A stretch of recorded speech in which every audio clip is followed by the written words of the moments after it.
cabinet, he told Minister Bwariangando that this is supposed to go to the people of Zambia to tell them that this is what we want to do with the IMF, and these are the conditions from IMF. And if the people of Zambia will say yes, we'll go for it. But even before going to the people of Zambia, President Lungu and the Minister Bwariangando, they refused some of the conditions which IMF gave to the Zambian government. And I can assure you that it was not a matter of signing. It's a matter of having the correct information and conditions. So what we are saying here is it that the IMF, is it your government refused to sign on those conditions? Yes. Or it was IMF refusing to deal with your government at the time because of the allegations of corruption, it was not that. It was not lawlessness. It was not like that. It was not like that. Right. If the IMF, they are honest to themselves, they can tell you that, yes, we started these talks with the PF government, and we are having difficulties because the PF government wanted this, and as IMF, our conditions were like this. Ask them, they will tell you. It is not that they refused to sign. No.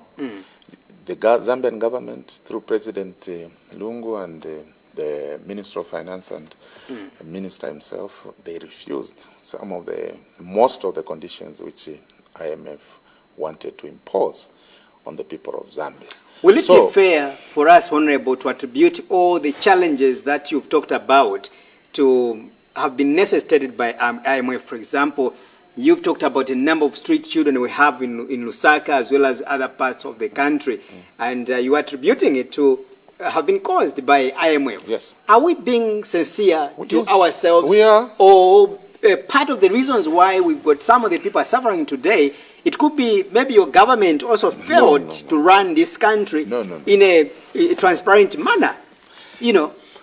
Thank you very much, Innocent. A failed government, a government which has failed to run a country, it can't manage to construct roads, it can't manage to construct hospitals, it can't manage to construct schools, it can't manage to construct universities, it can't manage to diversify the economy from mining dependency into agriculture and many other things. That is not the way failed governments operate. As PF, development is continuity. UNIP did something, MMD did something, and PF, they opened up this country. They opened up this country through opening up through roads, opening up through air, and many other routes like rail. Okay? So a failed government can't do all those things. It's not possible. It is not possible. But what is possible, but what is very much possible here, Honorable, is that the date we're talking about today, I think even the issue of IMF, I think the discussion wouldn't have been with us today if you, the periodic front in the office, you never left this huge debt we have. Hence, certain decisions I want to believe that they have to be made for the betterment of liberating our people of Zambia. You've just talked about the issue of borrowing, that there is need for the government to ensure that each time they want to borrow money, they go to Parliament and consult, which is, of course, enshrined in the Constitution of Zambia. But during your tenure again, some of the monies that you could have borrowed, really, you've been exposed even by your fellow opposition at the time that you are not consulting. We had the Honorable Gary Nkomba at the time lamenting on a daily basis that you are not consulting.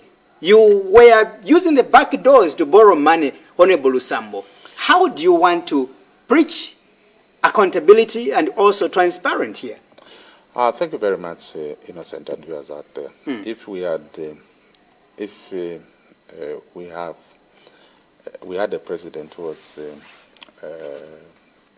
very open and doing things in the transparent manner, it's Lungu, former President Lungu. Former President Lungu had put Zambia first and Zambians Zambians first. He had the heart for the people of Zambia. That's why President Lungu was even interacting very well with the opposition. I can give you the list of opposition members of parliament by then who visited State House, who are ministers even today. I'm talking about borrowing money. So I'm talking without about consulting parliament, not So, visiting the opposition. this is what I'm saying. Yes. This is the president who was very open. Okay. He was not hiding anything. He was open. Right. Okay. And whatever things which we wanted to do, we went to parliament. We went to parliament. We discussed. Okay. We discussed. The only thing is that as we had numbers in parliament, then we could do a lot of things. We could abuse not abusing. Doing the arrogance of numbers. No. Doing good things, because for us, we had to put Zambia first. Zambia first. And President Lungu, in all his meetings, when we are having meetings, first is Zambians. First is Zambians. He was putting the people of Zambia first. So the issue of having borrowed, it is not an issue. MMD, UNIP borrowed, MMD borrowed, and the UPN, the PF borrowed as well. Okay, and some of the beyond limit, beyond expectations. No. As our borrowing was within the limit. Something that you even failed to pay. That was within the limit. Paying it doesn't. This is what the reason why I'm saying we don't need IMF, because you'd rather Zambians suffer. No, it's not about Zambian suffering. It's not about Zambian suffering. It's about what, Honor? For us, as a country, we need first of all to protect the integrity of our country as well. Okay, we don't just have to open up the country to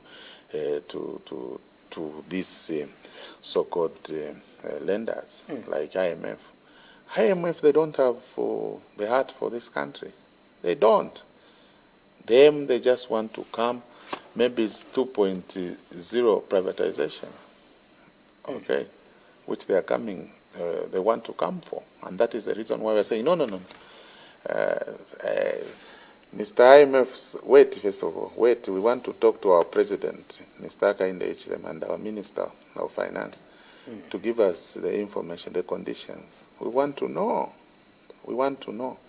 If they are not making sense, we are not going to go in IMF without having the sensible conditions. No. Because it's not about President Hakainde Hichilema. It is not about Msokotwane. It's about the people of Zambia. So if we are talking about us borrowing, okay, we borrowed, and the people are supposed to pay now is who?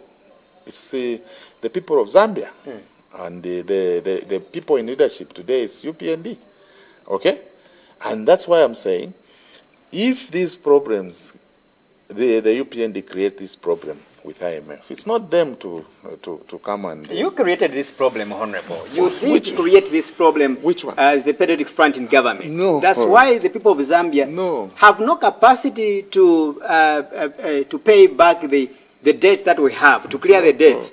Hence the UPND has decided to go the IMF route. Of course, these are painful decisions that have to be made. But we have no option as a country but to suffer a little bit, as we've been told. No. Because of your carelessness in government. We can't even suffer. You can't even suffer a bit. President Hakainde Hichilema, he told us that he's an economist. Okay, he told us that we can't even borrow. If the money which PPF have borrowed, and if you borrow, then it's more like you want to sell the country. You want to delist the country's assets. The video is there. It was hosted by Diamond TV. Costa is the one who was interviewing our current president when he was in opposition. I don't know what has changed. I don't know what has changed now. What has changed is that he found the coffers empty. Empty coffers. It is believed that you looted this country before you left. Hence, what possibly the UPND and the President were expecting is literally contrary, because the country is being torn apart. Are you accepting that President Hakainde Hichilema and the UPND, they inherited empty coffers? Of course, we've been told. We've been told as a country. That's what he told you. Yeah. But I want to tell you He's the man in charge. So we have to believe him. I want to tell you that a president who has inherited empty coffers, he has traveled more than 10 times. 10 times. A president who inherited empty coffers. 10 times, man. More than 10 times. In an effort to do what? To liberate the country. No. You know. If really this country was empty, the coffers were empty, would have seen President Hakainde Hichilema staying in our country and delegate. For example, the EU meeting in Brussels, you would have delegated the ambassadors. Okay?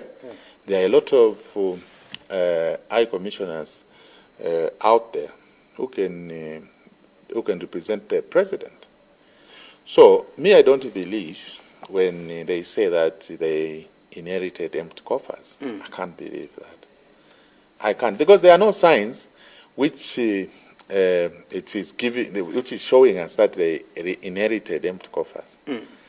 They bought fertilizer at more than 1,400 per ton with empty coffers.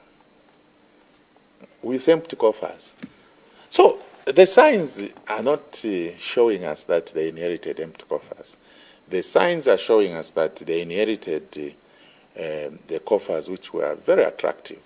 That's why the president can line up trips more than 10, because the coffers were very attractive. That's why they can. Do you appreciate yourself as a former, that's why they can. minister, that's why they can procure the trips that the president is undertaking. Do you appreciate, why those trips are important to this country? Besides the condemnation that you can even undertake even 10 trips within